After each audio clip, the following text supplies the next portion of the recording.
She noticed the smell of burning not on the road, but in the hospital elevator. The cabin moved gently downward, jerked, and stopped between floors. Lara held on to the cold handrail. The lamp on the ceiling flickered, and the elevator fell into complete silence for a couple of seconds. There wasn't even the usual hum of the wires. In that brief pause, she clearly heard the meaning, as if someone had silently asked her to stop. No voices, no words, just a clear thought that flashed through her mind. Greetings to everyone listening to this story. Please write in the comments where you turned it on and enjoy listening. Before the accident, Lara lived like many teenagers in a cramped city apartment. School, drawing in the evenings, rare trips to her grandfather's house in the suburbs. Her mother worked as a nurse, her father repaired appliances. At home, they spoke in whispers. They took turns caring for her bedridden grandfather, argued about money, and whether their salaries would be enough to keep them from having to move back to her parents' two-room apartment. Their arguments were quiet and weary, heard through the thin kitchen door. On the day of the accident, they were returning from their grandfather's house on a minibus. The driver was distracted by his phone, the road was under repair, and there was almost no lighting. Lara remembered a sharp jolt, someone else's shoulder, a blow, then a strange emptiness. The screams and the sound of metal disappeared, but a strange, orderly silence appeared. It was as if everything around her had been turned off, and someone had organized her thoughts into neat little boxes in her head. In the ward, she heard the doctors discussing the diagnosis, but not with her normal hearing. The words came as ready-made meanings. When the doctor left, the corridor fell silent. In the pause between steps, Lara caught her parents arguing outside the door. Her mother thought she would never forgive herself if her daughter broke down after the injury. Her father was figuring out how to apply for disability benefits so he could get medicine and a nurse for her grandfather. A day later, Lara calmly recounted the conversation to them. They exchanged glances. They had argued far away in the hallway and in whispers. At first, they decided that she had woken up and overheard them, or simply guessed. Her mother explained it away as her being impressionable after stress, while her father said that you shouldn't talk about certificates and benefits in front of children. They began to whisper further away from the ward, but Lara still managed to repeat individual phrases from conversations that, according to their calculations, she could not have heard. Not entire monologues, but precise expressions spoken between two breaths. After she was discharged, things got worse. The usual noise, the TV, the street, the classroom, became muffled, as if through a cotton filter. But the silence between the noises came alive. In the pauses between the bells at school, between the words of her classmates, between the two slams of the door, Lara heard other people's thoughts. She heard how someone in class thought she was strange after the accident, how the head teacher thought about the fact that her family had been given a quota ticket. At night, in the apartment, it was especially noticeable. In the intervals between programs in her grandfather's room, between two clicks of the switch at the neighbor's, The silence seemed to speak louder than the sounds. At first, her parents thought she was afraid of transportation in the streets. Then they noticed that Lara avoided speech altogether. She answered briefly, sat in the dark for a long time, asked to turn off the TV and radio.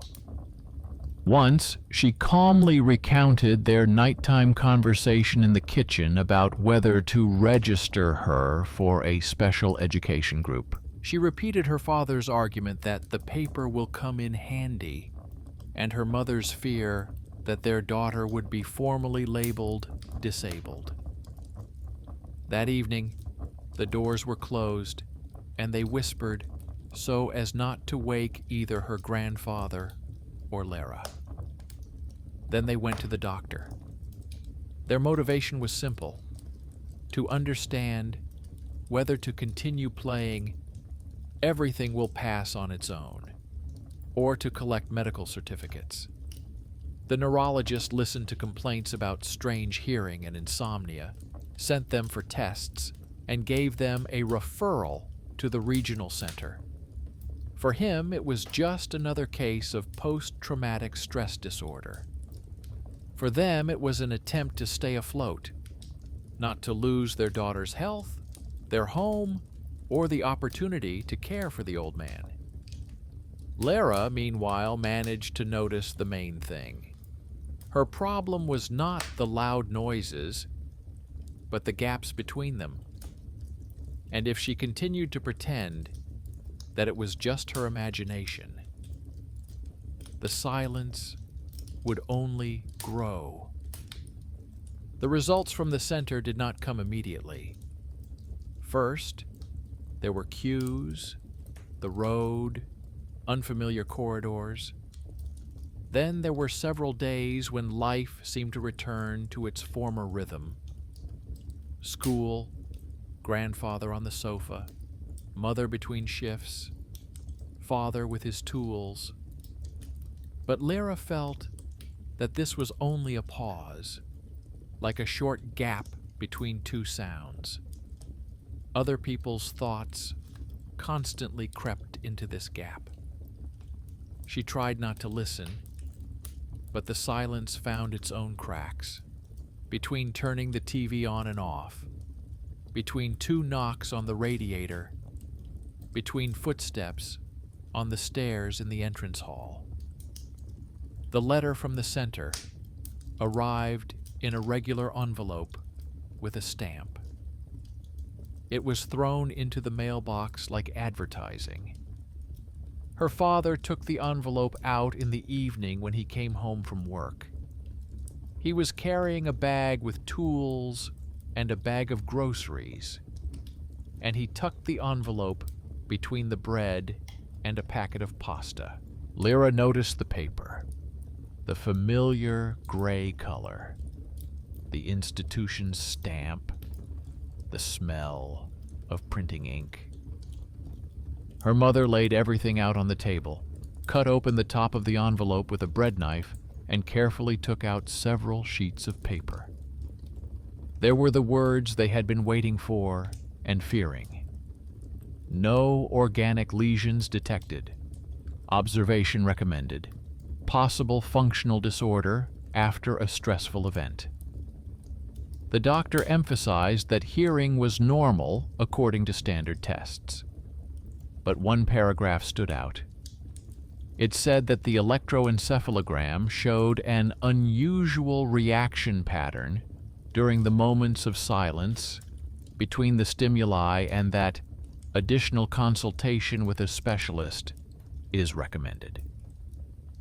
The name of this specialist was unfamiliar, but next to it was an office number and a note. By appointment only. Her mother read aloud only the safe parts. She immediately said, "No organic causes," and breathed a sigh of relief. She didn't mention the follow-up consultation. Lara sat opposite, paying attention not to the words, but to the pauses between them. During one of the pauses, she clearly heard her mother mentally deciding not to call anyone yet. Not out of spite, but out of exhaustion. Another queue, another day off work, more money for travel. During the same pause, her father thought that without a document confirming the violation, no one would grant them disability status. Their thoughts ran parallel, like two tracks on an EEG, and neither of them coincided with what was being said. A few days later, Lara was summoned again to the clinic in her neighborhood. The neurologist, the same dry man, leafed through the report from the center, paused at the paragraph about the unusual pattern, grunted, and said that they write such things when they don't know what to say. His hands moved quickly, like those of a man accustomed to stamping papers and recording cases in general statistics. In the end, he suggested a mild sedative and referred her to a psychiatrist, just in case. Her mother clutched her bag, and Lara noticed the movement out of the corner of her eye. In the pause between the doctor's two sentences, she sensed that he had already mentally classified her as an anxious teenager. The psychiatrist turned out to be different. A short woman with a quiet voice, without any ostentatious confidence. She asked simple questions: how she sleeps, what she dreams about, what she is afraid of. Lara answered honestly that she is anxious, that she is afraid of the dark, not because of monsters, but because of the silence that creeps into her. That sometimes she knew what people were saying behind the wall, but she didn't want to. The psychiatrist didn't immediately start labeling her. She told her mother that her condition was similar to the effects of a traumatic experience, that her brain might have reprogrammed itself to unusual things, that it would take time, a routine, and medication. She wrote careful wording in the chart, avoiding loud diagnoses. For the system, this looked like a plus. No words that would stick to a person forever. But the silence from the words did not change. At night, Lara still caught between the sounds what she did not want to know. Once she heard her upstairs neighbor sitting in the kitchen, thinking about how he had lost his salary on slot machines and did not know how to tell his wife. Another time, she heard the janitor counting how many apartments in the building weren't paying their maintenance fees. These thoughts came in the pauses between his footsteps at the entrance and the clang of his shovel on the ice. Other people's troubles merged into a single background noise. It became difficult for her to breathe, and she crawled under the blanket, as if into her own small, sound-proof chamber. Her father noticed her condition, but in his own way. He didn't understand EEGs and patterns, but he had dealt with wires, contacts, and things that could spark his whole life. For him, the world was divided into things that either worked or didn't. One evening, he brought home an old recorder with a recording function and some cheap headphones from work. He said that if she felt like the silence was speaking to her, she should try to record it somehow. For him, it was just an exercise, to check if there was any sound in those gaps. They sat down in the kitchen at night when her grandfather was asleep. The TV was off, and the stairwell was quiet. Her father turned on the recording, put the tape recorder on the table, and asked Lara to raise her hand when she felt that the silence had spoken. He sat nearby, listening to the usual sounds: old pipes, the refrigerator, the occasional footsteps in the stairwell. After a few minutes, Lara raised her hand for the first time, then a second time. Her father marked the time on the player. Then they listened to the recording. There was nothing supernatural about it. But at the moments when she raised her hand, the microphone picked up barely noticeable changes in the background, as if somewhere far away, an elevator door was opening or a relay was tripping. Her father noticed that almost all of these moments occurred at the same time of night, when part of the load was turned off in the house and something in the electrical network switched over. He took out old receipts with nighttime rate schedules and remembered how the meters had been changed at the same time years ago. It seemed to him that Lara's body was sensitive to fluctuations that other people did not notice. For him, it was a technical trace. For her, it was a new line that connected her gift to something quite material. But that didn't make it any easier. Now she knew that silence spoke loudest during those hours when the house was operating at minimum power. Her mother was wary of these experiments. She was afraid that her father was turning her illness into a game, and she got angry when he brought home some kind of equipment. At the same time, she quietly collected pieces of paper, referrals, conclusions, prescriptions, receipts from the pharmacy. In her spare time, she sorted them into folders and labeled them with dates. By evening, the entire kitchen table was covered with stacks of papers. Lara looked at them and felt her life turning into a set of sheets of paper, where there was no room left for her between the words complaints and recommendations. At some point, she decided to do something no one expected of her. On her day off, she took the discharge summary from her mother's bag, found the name of that very specialist, and the office number. While her parents were busy with her grandfather, she quietly left the house, took the bus, and went to the regional hospital on her own. At the reception desk, she said that she had been there before and that she needed to give the doctor some documents. The nurse on duty waved her toward the right floor.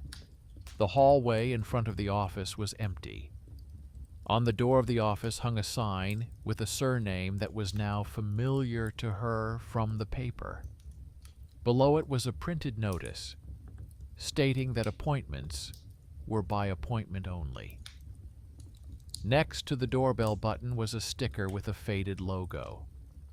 Lara was about to leave, but at that moment, a man in a white coat came out of the office. He looked younger than she had expected. No gray hair, an ordinary face. He was holding a stack of cards and a roll of EEG tape, similar to the one she had seen at the nurse's office.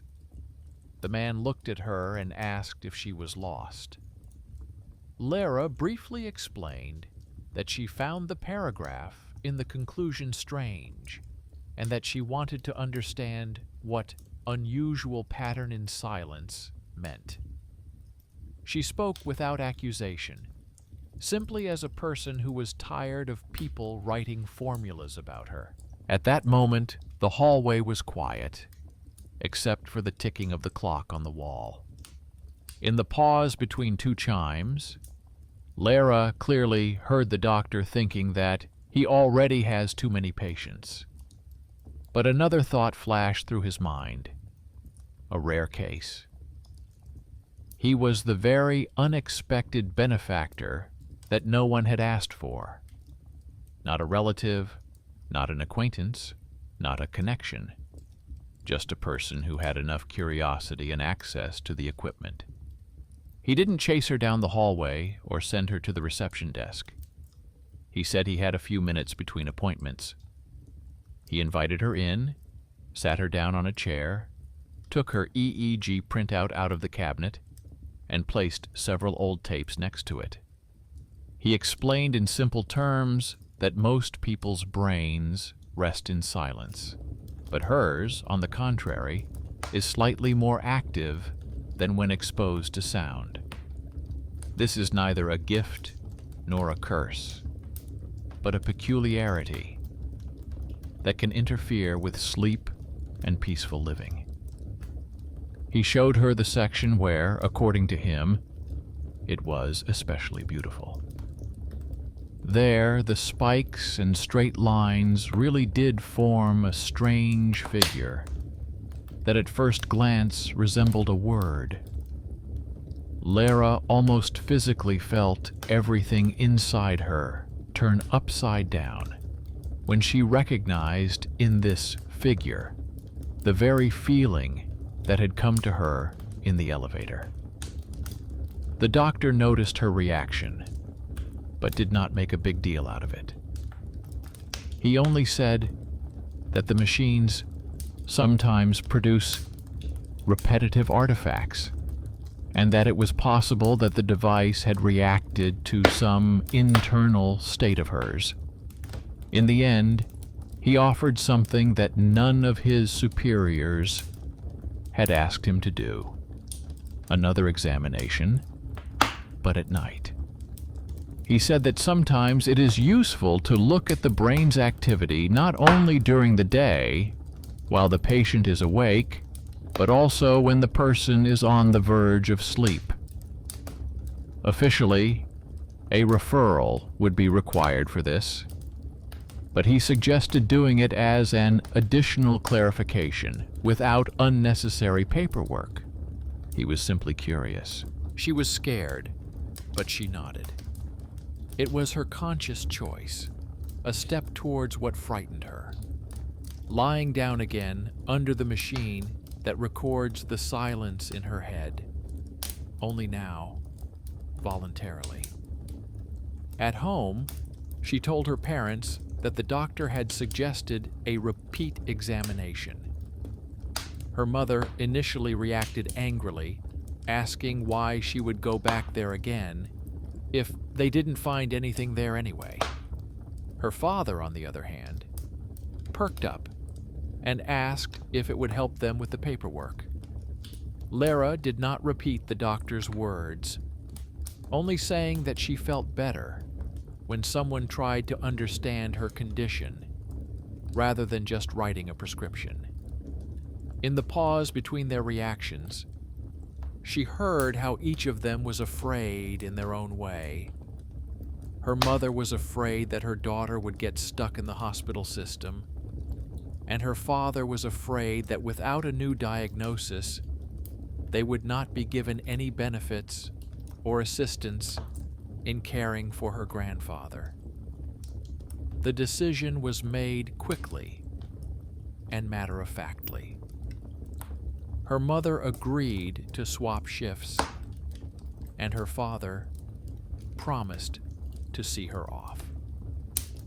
The night recording was supposed to begin at the hour when the silence in their house usually intensified, from which Lara could not hide.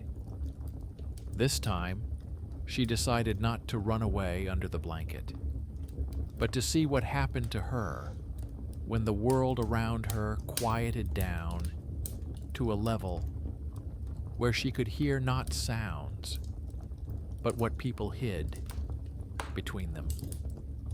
The night trip to the center began as usual. They left the building a little later than usual when the courtyard was already deserted. The trash cans were dark in the corner, and the lights in the windows remained only in the homes of lonely people and those who worked shifts. Buses were infrequent at that time. so her father decided it would be easier to take a minibus to the transfer stop and then walk the rest of the way. The interior smelled of wet rubber and cheap air fresheners. Lyra looked at her reflection in the fogged-up glass and caught those brief moments when the engine slowed down between gear changes. During these pauses, the silence tried to speak again, but now it was a little calmer. She knew that at least someone in the center was willing to look at her condition, not as a strange thing, but as a task. At the hospital entrance, the guard frowned at their late arrival. At night, only those with emergency calls and pass holders were usually allowed in. Her father handed him the referral, but the guard replied that according to the rules, there should be no nighttime examinations. The situation would have quickly been reversed if not for a piece of paper on the guard's desk. There was a note left in advance by the doctor who had suggested a repeat EEG. In it, he asked that the girl and her parents be admitted at the appointed time. It was a small but important example of how a person with access to the system used it not for the sake of a report, but for a specific case. The guard sighed discontentedly, noted them in the log, and waved his hand toward the elevator. The corridors looked different at night than during the day. Not all the lights were working, and the occasional night staff member hurried along the long strips of light. It wasn't voices that could be heard, but the sounds of the building itself. The occasional ringing, the rustling of wheelchairs, the quiet squeaking of machines. Lara felt the silence between these sounds as thick as a layer of warm air. She tried not to listen to it too closely. Her father walked beside her, paying attention to practical things. Where a wire was hanging loose, where a lamp had burned out, where a stabilizer indicator was flashing. Even here, his professional deformation would not let him go. The same nurse who had attached the electrodes during the day was on duty in the functional diagnostics office. She wore a badge around her neck with a surname that matched her mother's maiden name. At night, this coincidence no longer seemed like mere statistics. His mother saw the badge and asked for her first and middle names. It turned out that the nurse was a distant relative, the daughter of a cousin with whom the family had long since lost touch. They had rarely thought about this before. One branch of the family had moved to the city, while the other had remained in the village, with years and resentments lying between them. Now this old connection had resurfaced in the most unexpected place. The relative happened to be in exactly the right place to notice the strangeness in the EEG and not dismiss it as nerves. The nurse admitted that during the daytime recording, she had already noticed an unusual pattern in one of the strips, and therefore did not put the printout in the general pile, but took it directly to the doctor, whom she considered to be the most attentive. Her family often teased her for looking too closely at the graphs, but here, her obsessive habit became a key filter. Her role in the system was officially considered auxiliary, but it was her observation skills that determined whether the anomaly would be taken seriously or lost in the statistics. Lara was seated in a chair, and the mesh cap with electrodes was put on her head again. Her father asked to stay in the corner to help if something went wrong. The doctor agreed, saying that sometimes it was helpful to have someone familiar nearby. He connected the device and checked the contacts. At one point, the device made a sharp click, and a spike ran across the indicator. Her father immediately noticed that one of the extension cords under the table was sparking. The plug was loose in the old outlet, sometimes causing a brief break. He said that it was better to replace such things. Otherwise, the recording would always be distorted. The doctor smiled, saying that home appliance engineers sometimes see more than the technicians in their department. By fixing the contact, they removed one layer of random noise. It was a quiet example of hidden talent that would have gone unnoticed in another situation. The night recording was different from the daytime one. The doctor explained that he would give fewer stimuli and observe more spontaneous activity. The office was plunged into almost complete darkness, with only the soft light of the screen illuminating their faces. Lara was told to relax, to allow herself to doze off, but not to fall asleep completely. She sat with her eyes closed, feeling the world around her narrow down to three things: her own breathing, the barely audible hum of the machine, and the silence between them. Every time the silence began to speak louder, Lara moved her finger slightly. The nurse noted the time on the panel. The doctor looked at the screen, where the EEG lines reacted with subtle tremors. Often the surges coincided with real sounds. Somewhere in the neighboring ward, a machine was turned on. Somewhere a door slammed. Sometimes everything happened in very short intervals, when there was almost no external noise. At that moment, Lara felt as if someone else's anxiety was penetrating these intervals, clinging to them. It was a busy night, and the hospital lived its own hidden rhythm. Orderlies ran down the corridor a couple of times. Somewhere an internal call siren went off and died away. And in the elevator shaft, the occasional jolts of the cabin could be heard. All these events were recorded in their own world, in duty logs, in machine logs, in the memories of the people on duty. In the office, behind a thin wall separating it from all this, another machine recorded how one head reacted to the silence between these events. By the end of the recording, Lara was tired. It seemed to her that her head had become heavy from the gel and wires, and her thoughts had become sluggish. The doctor gave the command to finish, and the nurse began to carefully remove the electrodes. Another long sheet of paper lay on the table, with jagged lines stretching across its entire length.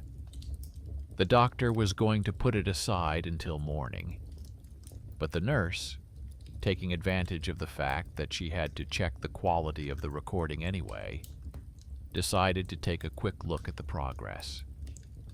She scanned the time-marked spikes and thought for a moment. After Lara and her parents went into the hallway to get dressed, the nurse took out the night shift log, which was lying at the station. There, nurses from other wards had already noted calls, dressings, and the activation of machines. She compared several timestamps with those on the EEG. Many matched. At the moments when Lara moved her finger, Someone pressed the call button in the neighboring ward. Somewhere an oxygen machine started up. Somewhere an elevator suffered from an old relay. Not every case, but suspiciously often. She brought these notes to the doctor. At first, he dismissed them, saying that it could be a random correlation. There is always a lot of activity at night, and the brain is sensitive to every little thing. But when he saw that almost all of the marked spikes were clustered around periods of nighttime power grid switching, his expression became less indifferent. He remembered her father's words about the old extension cord and how the building's electrical system breathed differently at different times of the day. It turned out that Lara really did react to changes in her environment that most people didn't notice. And yet one fragment stood out. At the very end of the recording, when the event log was almost empty, no calls, no power-ups, no wheelchair movements, there was a short, unusual complex on the EEG. The lines seemed to synchronously form a shape that resembled a stepped figure. The nurse did not immediately realize what it looked like. The doctor initially said that it could be a muscle artifact or a movement of the head. However, a pencil mark opposite the time indicated that at that moment, Lara was sitting quietly and did not signal with her finger.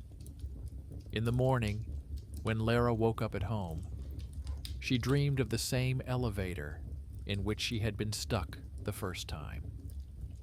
Only now, in addition to the smell of burning, there was something else in the silence of her dream. It was as if someone, in another gap between sounds, wanted not only to show her someone else's anxiety, but also to check if she could still hear. She woke up with the feeling that the night recording had captured something not only for the doctors, but also for this silent interlocutor. The doctor called them a couple of days later. Her mother held the phone and listened to the dry explanations. He said that he had not found any serious pathology, that there were some peculiarities that were difficult to interpret at this stage, that it was a case of increased sensitivity to background processes. He recommended maintaining a sleep schedule, not overworking, and coming in for follow-up appointments. He mentioned the strange fragment at the end only briefly, saying that the device sometimes produced bizarre shapes. But the nurse felt that this part was still on her mind. During her free time between shifts, she did something that none of the doctors had done.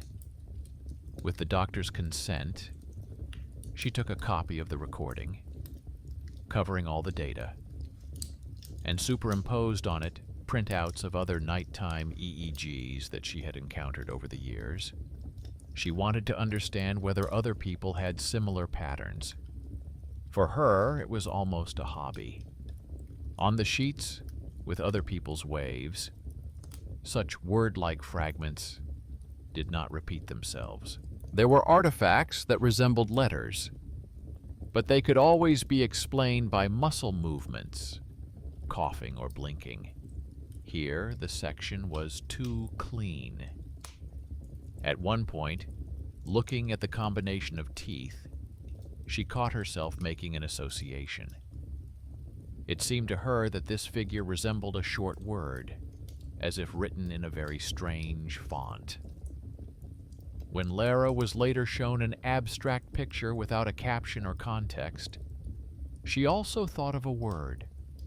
The same meaning came to her mind, a question addressed specifically to her.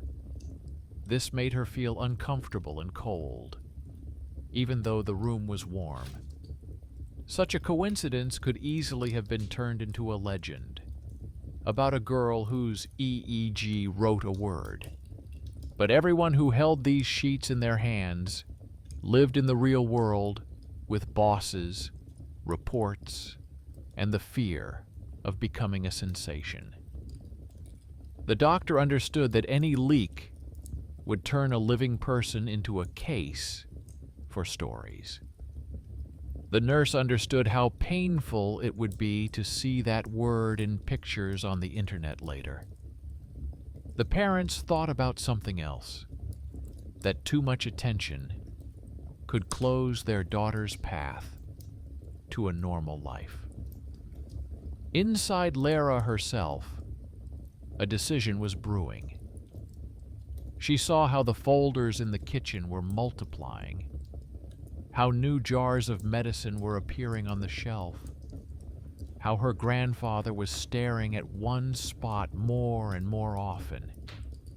She felt that if she allowed doctors to view her head only as a source of curious patterns, she would lose the right to decide what silence meant to her. And then the gift that could not be turned off would finally turn from her personal problem into someone else's tool. This thought frightened her more than any nighttime lapses between sounds. Letters from the hospital and papers with stamps lived on their own for a while. They were put in a folder, moved to a shelf, and taken out when a prescription was needed. The days unfolded into a familiar daily routine. In the morning, her mother left for work, her father left with his tool bag, and Lara left for school.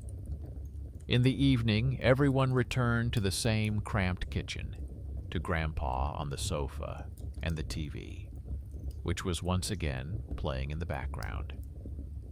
From the outside, it looked as if life had returned to normal. Inside, it was not so. The silence hadn't gone anywhere. It manifested itself in the same little things, in the brief moment between the kettle clicking and boiling, in the pause between two taps of the thermometer on the edge of the glass, in the interval when her father climbs the stairs and his footsteps disappear for a second between floors. Lara learned to notice these gaps in advance and mentally retreat. At school, she began to sit further away from the window so that the noise from the street would drown out the pauses. At home, she sometimes turned on the radio, just to drown out the gaps. But her body still caught the moments when the world switched off for a split second, and something managed to creep in. Sometimes it was trivial things. The thought of a passerby who was afraid of being late. The anxiety of a neighbor, wondering if her salary would be enough to pay for her medicine. Other days were harder. One night, when her grandfather was asleep and her parents were whispering in the kitchen, Lara felt the silence between her mother's two sentences become viscous, like thick syrup. In that interval, someone else's panic broke through to her. Not her own, not her parents'. The dull fear of a person who was sitting somewhere else and thinking only about not waking up alone in the dark. She curled up, pulled the blanket up to her chin, and for the first time caught herself wanting to hear nothing at all. Then she took the player her father had brought them out of the drawer and put on her headphones. She didn't turn on the music. She just left the channel empty. The noise from the device itself, a faint background, was slightly easier to bear than the complete silence.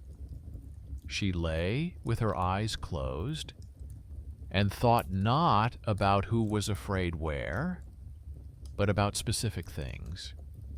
What time she had to do her homework, when her grandfather's next doctor's appointment was, how her mother would get out of taking vacation. The silence still seeped in, but it no longer pierced her head like a thin needle.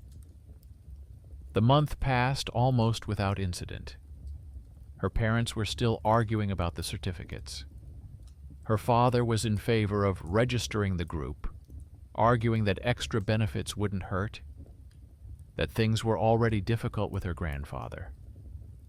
Her mother stubbornly clung to the hope of a normal life where everything was fine for her daughter on paper. In the pauses between their words, Lara heard something else. Fatigue, fear of being guilty, fear of being helpless. Sometimes it seemed to her that their gift was no less of a punishment than hers. It's just that they hear each other instead of silence. One evening, her father was late coming home from his part-time job. Her mother was at work. Her grandfather was lying in his room, the TV humming quietly. The apartment was a little darker than usual because of a burnt-out light bulb in the hallway. Lara was sitting at the kitchen table doing her homework. The kettle on the stove had just boiled and clicked. She turned off the gas. The room was filled with the usual sounds of their home: the refrigerator, the street outside the window, the hoarse sound from the TV speaker. And then, for a brief moment, everything fell apart. The noise was covered by something, like a lid. At first, Lara thought her ears were blocked. Then she smelled something, faint but unmistakable. Not like in the hospital elevator, where the wiring was melting, but more familiar: the sweet smell of burnt dust on hot metal. The source was not in the kitchen. It came from the hallway, from the area of the panel where the meters had been replaced long ago. In normal life, she might have shrugged it off. She would have decided it was her imagination, or waited for her parents. But over the past few months, she had developed a connection between unusual silence and real events. And now that connection had kicked in, not in relation to someone else's accident, but in relation to her own home. In the gap between two heartbeats, a simple, clear meaning came to her. Not a phrase, not a word, but a feeling. She had to get up.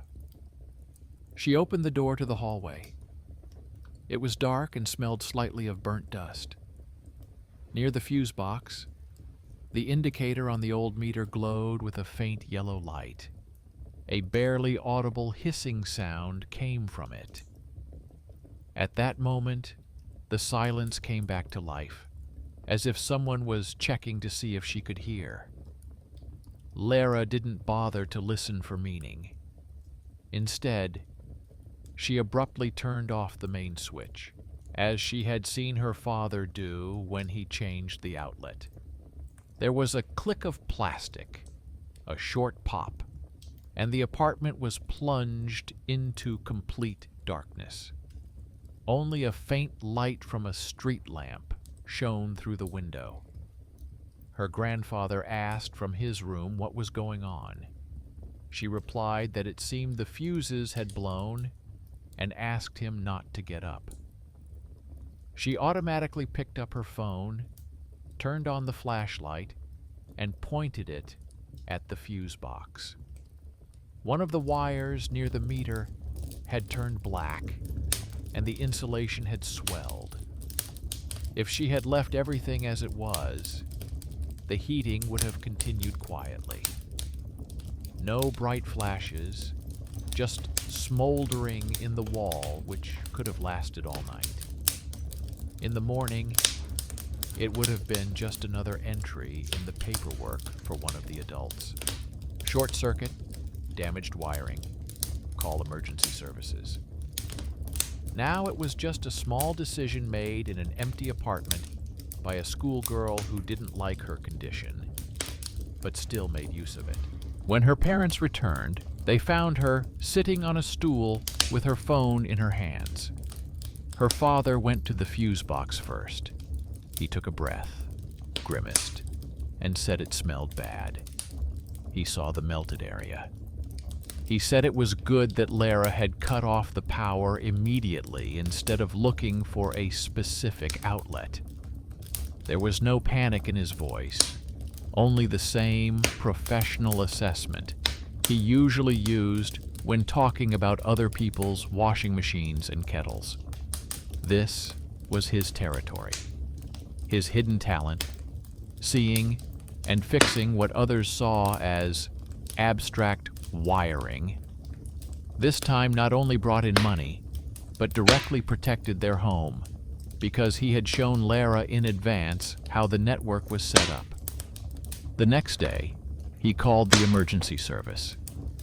The electricians didn't come right away, but they did come. They took apart the panel, muttered something about old wiring, overloads, and the fact that the lines in the house needed to be replaced long ago. My father took the trouble to find the old receipts, which had columns for nighttime switches, and at the same time showed them the hospital reports. Not to elicit pity, but to explain that there was a person in this family who reacted to the very fluctuations that they considered imperceptible. The argument was too complex for them, but one of the technicians still wrote something down in the log.